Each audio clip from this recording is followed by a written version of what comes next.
If you are 5 years away from retirement, here are 5 tips to make sure you're walking down the path that you should. Hey everyone, I'm Andrew. I'm the owner of Lever Wealth Management. I'm also a CFA Charterholder and a CFP professional who's been working with high net worth and ultra high net worth investors for over the last decade. And my goal with these videos is to take the thousands of reps that I've gotten having conversations with people and bring those learnings to you. And a little bit of the self-serving aspect is I have a bus now with a few open seats, honestly filling up a little quicker than I anticipated. But if you're a person who you think a conversation between the two of us would benefit you, let's have that. So anyways, 5 tips if you are within 5 years of retirement. Number 1, you need to understand your risk need, your risk capacity, and your risk tolerance. And if you've been watching my videos, you know I talk about this a fair amount because the industry I'm in really only focuses on number 3. And that's, how much steel do you have in stomach? If you have $10,000 and it goes down to $7,000, how do you feel? What you want to make sure you're doing is aligning your need to take risk with your tolerance and your capacity. So risk need and risk capacity, you can almost think of those as inverse functions. So risk need is, what's my required rate of return to make my retirement plan work? Think of it that way. And so for some people, their required rate of return is very, very low because they have high assets or low spending or some combination thereof. Risk capacity is, how much risk can I take? And so if I have high assets, my risk capacity may actually be high because even if I lose money, it doesn't disable me from retirement. And so where things are easy is if your risk need is low, your risk capacity is high, and your risk tolerance is high. If you can tolerate volatility, if you have the capacity to tolerate that volatility and a downturn doesn't really hurt you that much, then you err towards that part of the function. And this is why actually running a retirement plan with real numbers and good inputs is so important, and iterating it over time. Conversely, if your capacity to take risk is low and your need to take risk is somewhat higher, but your tolerance is low, that's a problem. And so what happens is you're going to have to make some trade-offs. You may have to have more market exposure than you want. You may have to decide, no, I'm going to push back retirement a few years so that I lower my risk need so that it's more in line with my risk tolerance.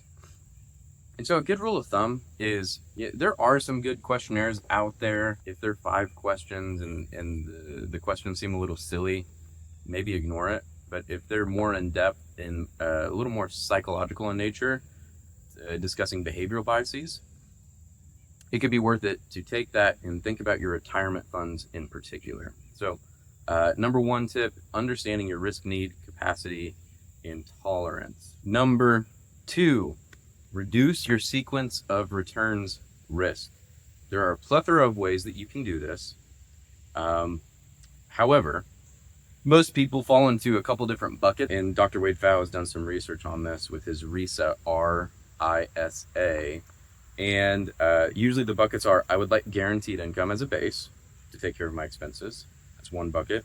Another bucket is I do time segmentation, or the bucket strategy, which is really more what I tend to prefer.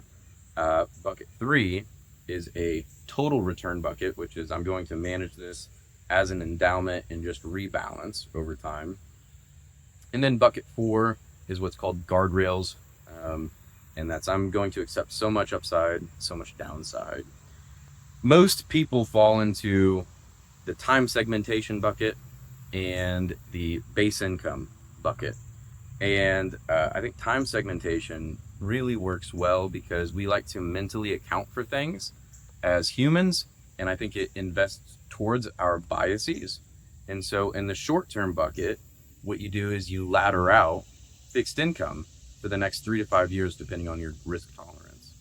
And so what that does is it makes the short-term money short-term in nature. You're matching up durations, and then you can take the long-term money and make it more long-term in nature. In addition to that, what I would say is you have to remember this is all asset liability management. That's all this is. Your consumption, your future consumption is a liability on the balance sheet. And the year that you have the consumption, it's an expense, right? And so what we want to do is have future assets that line up with those future liabilities so you don't have an asset liability mismatch.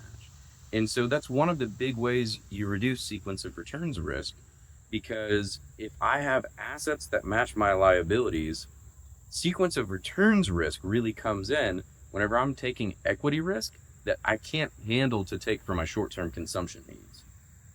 And so the con of this is you're probably slightly lowering your anticipated rate of return in the portfolio, but you're also really putting some guardrails around the downside and making sure you protect that. So tip number 2, reduce your sequence of returns risk.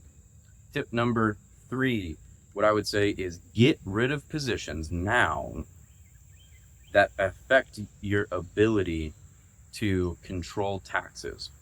What do I mean by that? I've seen a ton of times where people will have these mutual funds that spit out a lot of capital gains or a lot of dividends, and you don't really think about it when you're earning an income. You're not thinking about that tax drag as much.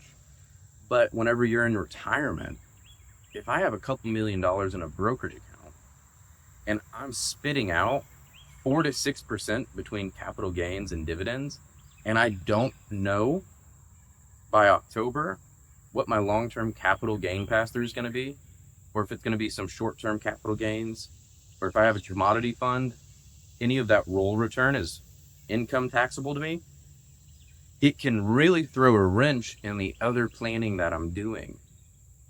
I may have Social Security where I'm trying to keep my provisional income below a threshold. I can throw that right out the window, because some of these retirement planning techniques have cliffs, right? And once you go over the cliff, it doesn't work anymore. And so things like Social Security, some of the Medicare planning, Roth conversions, you want to make sure you're controlling your tax liability as much as possible. And I've seen a lot of people go into retirement with those positions. And this is all client specific, but understand the heart with which I'm saying this. We have to spend the first couple years of retirement fixing that problem before we can do the good planning, right? And so third tip is get rid of the positions that are really hurting you from a tax perspective today, so that when your income levels go down, it's not an issue. Number 4, and it kind of goes along with that, tip number 3 is if you have most of your money in pre-tax retirement accounts, which that's a lot of the retirees in the world, because Roths weren't even available in 401ks till somewhat recently for most places. If you have most of your funds in pre-tax retirement accounts, start saving in a taxable account today. We want tax diversification when we're entering retirement. If all of your money's in pre-tax, whenever you do a Roth conversion, you're gonna have to pull money out of that and then put it in the Roth, and you're not getting as much of the compound growth, right? If you don't have money in a Roth IRA, you're not able to play the tax bracket game as much. If you don't have money in the taxable account, you can't handle it for tax liability. You can't handle it for some of the income needs for several years of retirement. And so I would encourage you, take a look at, should I really be continuing to max out my 401k here when I already have $2 million in an IRA?